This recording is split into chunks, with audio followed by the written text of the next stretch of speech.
Shalom, bien-aimé, j'espère que tout le monde va bien dans la paix de notre Seigneur Jésus-Christ. Alors, j'aimerais développer quelque chose que j'ai déjà eu à lui dire dans le ministère là-bas. Mais aujourd'hui, je vais le partager avec vous. Soyez bénis. Il écrit que l'homme spirituel juge de tout. Mais il n'est pas lui-même jugé. Quand la Bible dit que l'homme spirituel juge de tout, ce n'est pas que la Bible nous a donné l'opportunité de tout mettre notre bouche dedans. C'est-à-dire que quand on voit tout, on doit dire, quand on doit tout, on doit faire ou bien encore juger. Ici, elle ne parle pas du mot juger dans le jugement, mais la Bible fait référence au fait que quand tu prends quelque chose, quand tu vois quelque chose, tu dois toujours peser premièrement le pour et le contre. Deuxièmement, tu dois toujours mettre la chose sur une balance pour voir si elle t'est utile ou bien inutile. Et troisièmement, pour voir si elle peut bénéficier à ton âme ou peu importe l'âme de ton frère ou de ta soeur ou pas. La Bible dit juste ici que en tant que spirituel, nous devons tout voir avec les yeux spirituels. En tant que spirituel, tu dois jauger de tout, prendre conscience de tout. C'est-à-dire que quand on te présente quelque chose, quand on met quelque chose devant toi, devant tes yeux, ne te précipite pas à juger. Car si elle paraît réellement du jugement, de la condamnation, parce que juger quelqu'un peut aussi prendre une forme de condamnation. Quand elle condamne quelqu'un, la Bible nous dit de ne pas condamner, rappelez-vous. Elle est écrit qu'avant d'abord de sortir la paille qui est dans les yeux de ton frère, ôte la poutre qui se trouve dans la tienne. C'est-à-dire que toi qui ouvres ta bouche pour juger ton frère, condamner ton frère, toi aussi, tu as les choses condamnables, mais toi, on ne t'a pas pointé du doigt.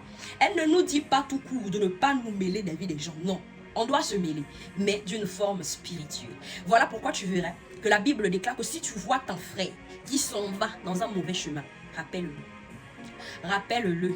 Ne le laisse pas s'en aller parce que toi, tu as les yeux spirituels. Comment est-ce que toi, tu as su que le chemin qu'il s'en allait était bon ou était mauvais? C'est parce que toi, tu es spirituel. Parce que toi, tu jauges de tout. Parce que toi, tu balances tout. Parce que toi, tu mets tout sur un pied où tu dois voir si c'est nécessaire ou pas. Si c'est utile ou bien inutile. D'ailleurs, la Bible encore déclare que tout nous est permis, mais tout ne nous est pas utile.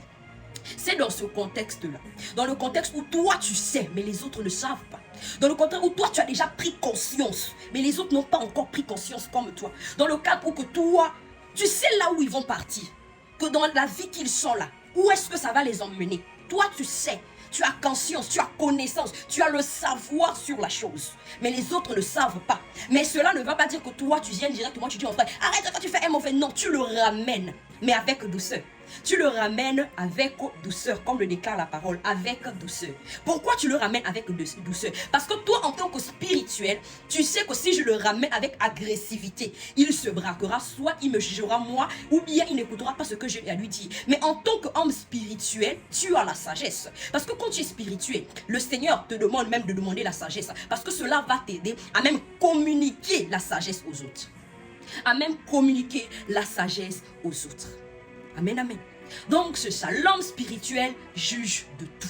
C'est-à-dire que tout ce qui sort, tu dois peser le pour et le contre. Si c'est vrai, si c'est faux, si c'est utile, si c'est inutile. Ne te dis pas qu'on te dit juger de tout. Là, c'est-à-dire que tous les domaines, tes yeux doivent être dessus.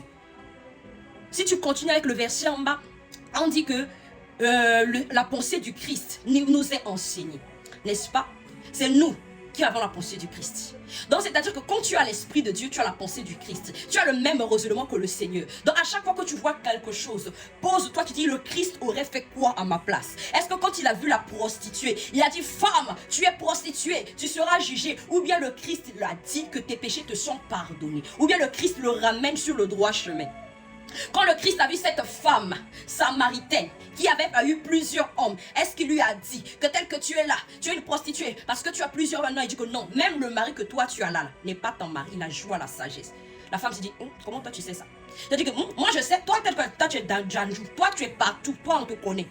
Elle se braque. Elle n'aurait pas pu, comment dire ça, participer à la propagation du message si le Christ n'avait pas joué à la sagesse. Bien sûr, il y a des cas où on est cas. On n'est pas brutal, mais on est franche. Le Seigneur ne nous demande pas d'être brutal. Il nous demande d'être franche. Franche. Tu vois, il était franc, mais avec sagesse. avec sagesse. Donc, en tant que disciple, on doit se conformer au maître. Moi, c'est ce que j'aime. En tant que disciple, tu dois te conformer au maître. Tu ne lui ramènes pas une doctrine qui n'est pas de lui. Non, tout sort de lui. Tout vient de lui. C'est ça qui est bon disciple. L'homme spirituel juge de tout. Oui, tu juges de tout. Donc, tu juges de tout. Tu vois tout, si c'est important ou pas. Les autres ne le savent pas, mais toi, tu dois savoir. Parce que c'est à toi de ramener les autres sur le bon chemin. La Bible le dit. C'est à toi de dire aux autres, non, la prostituée est mauvaise. Se droguer, c'est pas bien. C'est pas écrit dans la Bible, mais c'est pas bien. C'est à toi de dire que voler souillera ton âme, rendra ta robe impure. C'est toi qui dis ça. C'est ça, juger. Jauger, arranger, dire ce qui est ça, ce qui n'est pas ça. Juger, c'est pas toi là, tu vas voir, tu iras en enfer. Oui, n'est-ce pas? Parce que même le verset 16, dans 1 Corinthiens 2,16, il dit que qui a connu la pensée du Christ pour l'instruire? Nous avons connu la pensée du Christ. Donc c'est à nous, comme nous connaissons la pensée du Christ, d'instruire les autres. C'est à nous qui avons la pensée du Christ. C'est nous qui devons instruire les autres. Instruire. Comment on instruit quelqu'un? Quand tu es maîtresse, les enfants peuvent faire, vous voyez un peu, ils sont têtus, mais tu les frappes pas tout le temps. Tu changes de méthode, n'est-ce pas? Tu changes. Soit aujourd'hui, tu peux l'envoyer au tableau pour le punir, ou bien quelque chose comme ça. Tu as une manière d'instruction. D'ailleurs, nous, la meilleure instruction, c'est la parole. On est là, on suit la parole. L'Esprit de Dieu est là avec nous, nous enseignons à chaque instant pour pouvoir nous montrer comment est-ce qu'on doit se présenter devant le peuple, n'est-ce pas? L'homme spirituel juge de tout. Soyons